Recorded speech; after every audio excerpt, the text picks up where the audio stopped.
Good day everyone! Ako nga pala, si Teacher Raymond at welcome sa part 1 ng ating tutorial tungkol sa number system. Sa tutorial na ito, i-discuss ko ang decimal at ang binary. Ano nga ba yung tinatawag nating number system? Number system is defined as a writing system to represent the numbers in different ways. For example, we are using different symbols and notations to represent numbers.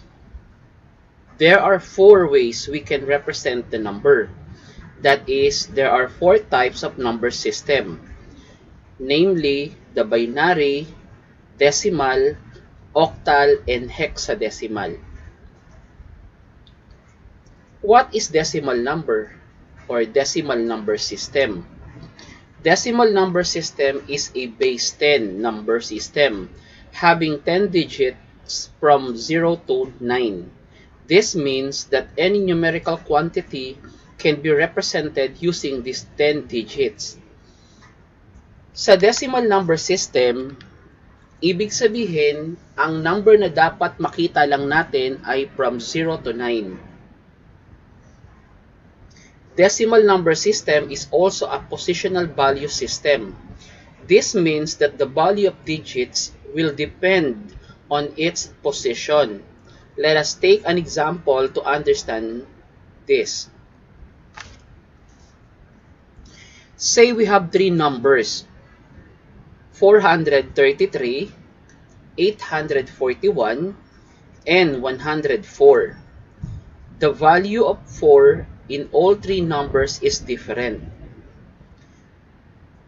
In 433, the value of 4 is 400 or 400 or 4 times 100 or same thing with 4 times 10 raised to 2. Don't forget to add the base 10 para ma-emphasize natin na ang 433 ay galing sa base 10. The next one is 841. The value of 4 is 4 tenths or 40 or 4 times 10 or 4 times 10 raised to 1. Again, always add the base 10. The last one is 104. The value of 4 is 4 units or 4 or 4 times 1 or 4 times 10 raised to 0. Don't forget to add the base 10. In our example, for the last digit of 4, which is 104, as you can see, 4 times 10 raised to 0 is always equal to 4 because any number raised to 0 is equal to 1 times the number to be multiplied. That's why 4 times 10 raised to 0 is equal to 4. What is binary number system? A binary number system is a system consists of 2 numbers, which is the 0 and 1. Example, 1001 base 2, meaning putting the base 2 will give us an idea that the number we're reading is under binary. The second example is 111101 base 2. And number 3, we have 10011 base 2. So kung mapapansin natin, the highest number in binary is 1. So, hindi tayo pwede makakita ng 2, 3, 4, 5 because binary only consists of 0 and 1. I always emphasize the base for us to be able to identify what is the number system we're using. Okay, let's start the first use of decimal and binary. So we have the conversion of decimal to binary. So, by the way, ang binary ay yan lang ang tanging naiintindihang number ng ating computer. So, kung yan lang ang naiintindihang number ng ating computer, paano binabasa ng computer yung mga naiintindihan nating numbers tulad ng decimal? So, we will have first the conversion of decimal to binary. Say, for example, we have 38 base 10 to base 2. Ibig sabihin, ang 38 dito ay galing sa base 10 or decimal na dapat mailipat natin sa naiintindihang numero ng ating computer, which is base 2. So, kapag ganito ang problem, kailangan nating magkaroon ng tatlong columns or 3 parts of our solution. The first solution or the first part of the solution is the divisions. The second one is the quotients. And the third one is the remainders. So, pakita natin kung paano siya isosolve. Kokopyahin natin yung given na number which is 38 at constant natin siya or constant nating i-divide sa 2. Ulitin ko. Kokopyahin natin yung given number na i-convert natin from decimal papunta sa naiintindihang number ng computer which is binary. So, para magawa natin yon, kokopyahin natin yung number, then constant nating i-divide sa 2. So, therefore, we have 38 divided by 2, 19. So, wala namang sobra o wala namang remainder nung dinivide natin yung 38 sa 2. Therefore, ang remainder natin ay 0. Then, yung quotient natin, ilalagay natin ngayon sa division at i-divide uli natin siya ng 2. That is 19 divided by 2. This time, nung dinivide natin ang 19 sa dalawa, lumabas ay 9.5. Tama. Hindi natin ilalagay ang remainder 0.5 doon sa ating quotient. Ang ilalagay nyo lang yung whole number. Therefore, ang ilalagay nyo ay 9. Nasaan ngayon yung remainder niya? So, kapag meron tayong quotient na may decimal point na 0.5, automatic magiging remainder 1. Paano natin ma-check kung totoong remainder 1? 19 divided by 2 is 9.5.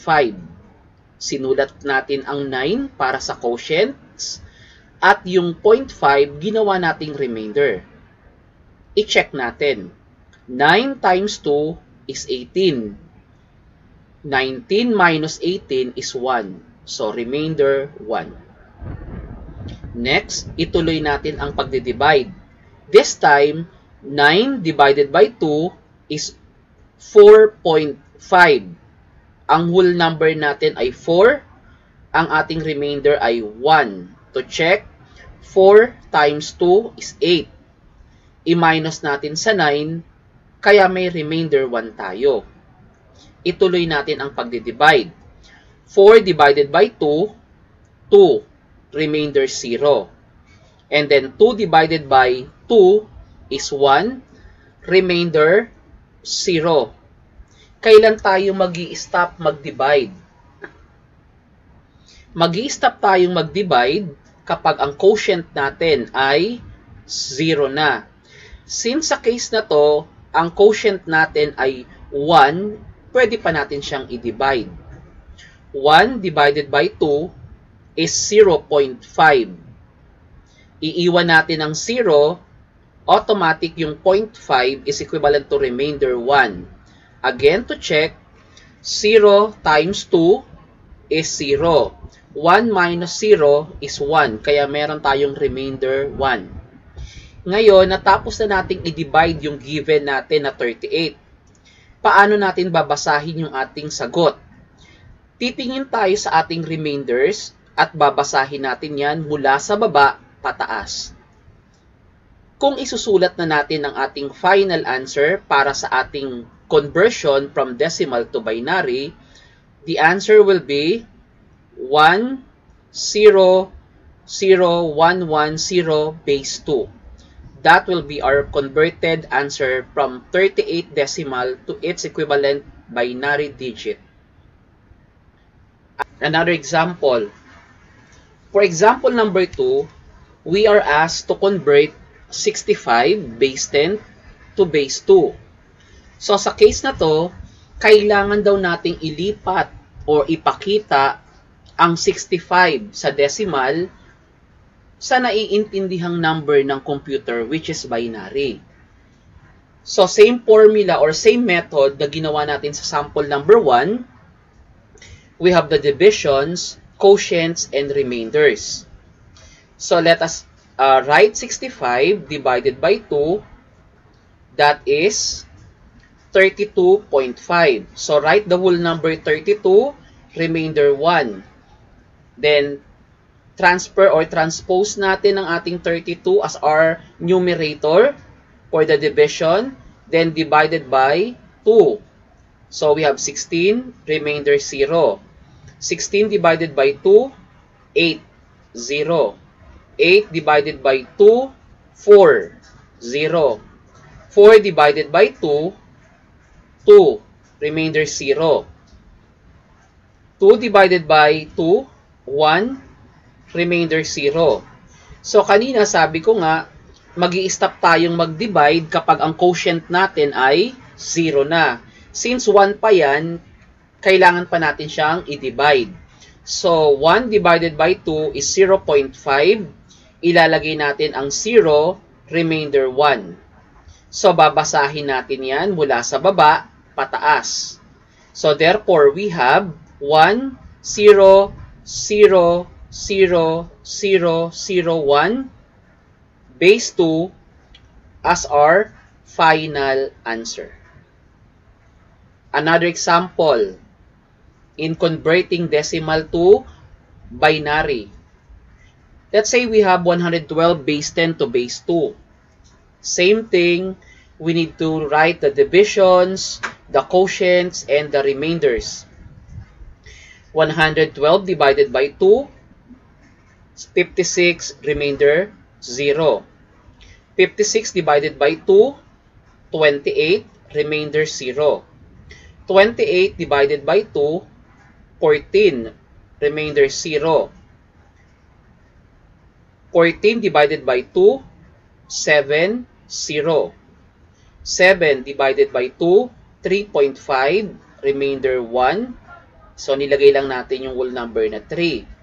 3 divided by 2 is 1.5, write 1, remainder 1. Then we have 1 divided by 2, 0, remainder 1. So from bottom to top will be our reading for the binary. So therefore, the value of 112 to its equivalent binary is 1110000 base 2. This will be our final answer. So kung nagawa nating i-convert ang decimal to binary, paano natin malalaman kung tama nga yung ginawa nating solution? So this time, ang gagawin natin, galing sa binary, ibabalik natin siya ng decimal. Let me give you an example. So this will be the conversion of binary to decimal. So number 1, 100,110 base 2 to base 10.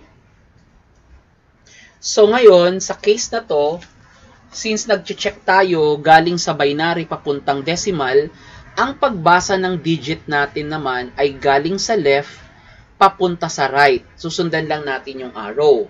Ano ang magiging solution natin? So, ang unang digit natin from left to right is 1. Then, i-multiply nyo siya ng 2. Maglalagay kayo ng plus sign. And then, continue lang natin ang pag-multiply per digit. So, that is 0 times 2 plus 0 times 2 plus 1 times 2 plus 1 times 2 plus 0 times 2. So, i-double check natin kung ilang digits meron tayo. Based doon sa given natin, meron tayong 1, 2, 3, 4, 5, 6 digits. Tingnan natin yung ating nakuhang term para makasiguro tayong hindi tayo mali. So, ang ating magiging in between ay yung plus. So, 0 times 2 is 1. 1 na yung kanyang term. Ang tawag dyan ay term. So, second term natin is 1 times 2. Second term. Fifth and 6. So, therefore, tama. May 6 terms tayo dahil meron tayong 6 digits na given. After nating i-multiply ang bawat binary digit sa 2, maglalagay tayo ng corresponding exponents sa bawat term. Itatapat natin doon sa ating multiplier na 2. Above 2 to right. Starting from 0, 1, 2, 3, 4, 5. Kung nadagdagan pa yung binary natin, of course, tataas din yung ating exponent. So, yung exponent, ito yung magsasabi sa atin kung ilang beses imumultiply ng base ang kanyang sarili. Sa sample problem natin, ang base natin dyan ay 2. So, ipapakita natin maya-mayang konti. So, 1 times 2 to the 5th power is 32. Plus, 0 times 2 to the 4th is 0. Siyempre, kahit ang value niya ay 16, 2 to the 4th is 16, minultiply mo sa 0, kaya siya magiging 0. Next, 0 times 2 to the 3rd, 2 to the 3rd is 8. Times mo sa 0, kaya magbibigay ng sagot yan ang 0. Next, 1 times 2 to the 2nd power is 4. Times 1, 4. Plus, 1 times 2 to the 1st power, any number raised to 1 is equal to the number itself. For example, to the 2 to the 1st. So, ang magiging value niyan ay 2 pa rin. Then, 2 times 1 is 2. Therefore, 2 ang value niya. And the last one is 0 times 2 to the 0. 0 or 2 raised to 0 is equal to 1. Kaso, minultiply natin sa 0, that becomes 0. Therefore, we have 38 base 10. Yan yung given natin kanina sa decimal to binary. So, therefore, naibalik natin siya sa dati. So, ipaliwanag ko pa ng konti kung paano ba nakuha yung 32. So, 1 times 2 to the 5th power, ibig sabihin, 5 beses mong imumultiply ang 2 sa sarili niya para makakuha tayo ng 32. So, 2 times 2, 4, times 2, 8, times 2, 16, times 2, 32. Kaya meron tayong 32. So, therefore, 1, yun yung 1 natin, binultiply natin ngayon sa 32, kaya meron tayong 32. Paano nakuha ang 38? Kasi meron pa tayong 1 times 2 to the 2nd power, which is 4, plus 1 times 2 to the 1st power, which is 2. So, 32 plus 4 plus 2 equal to 38. Next example. So, we have the given 1, 0, 0, 0, 0, 0, 1, base 2 to base 10. So, solution, from left to right, 1 times 2 plus 0 times 2 plus 0 times 2 plus 0 times 2 plus 0 times 2 plus 0 times 2 plus 1 times 2. That will be the given. This time, lalagyan na natin siya ng corresponding exponent. Starting from right to left, from 0 to kung anong value ang aabutin niya dun sa dulo. So, raised to 0, 1, 2, 3, 4, 5, 6. So, 2 to the 6 ang last natin. So, 1 times 2 to the 6 is 64. Plus, 2 to the 5th power is 32 times 0, 0. 2 to the 4th power is 16 times 0, 0. Next, 2 to the third power is 8 times 0, 0. And then we have 2 to the second power is 4 times 0, 0. We have 0 times 2 to the first power. 2 to the first power is 2 times 0, 0. So, ito yung bago. 2 to the 0 power is always equal to 1. Yun ang tatandaan nyo. Kapag ang exponent ay 0, ang value ng ating base ay magiging 1. Then, imumultiply natin yan sa kanyang multiplier na 1. That will give us 1. Therefore, 64 plus 1 equal to 65 base 10. Tingnan natin. 1 times 2 to the 6, meaning 6 times nating imumultiply ang sarili ng 2 sa ng 2. So, this will give us 2 times 2, 4, times 2, 8, times 2, 16, times 2, 32, times 2, 64. So, we have 1, which is the multiplier for 1 times 2 to the 6, times the value of 2 to the 6, 64, that will give us 64. So, 64 plus the value of 1 times 2 to the 0, which is 1, that will give us 65 base 10. So, I hope na maliwanag ang pagko-convert ng decimal to binary and binary to decimal.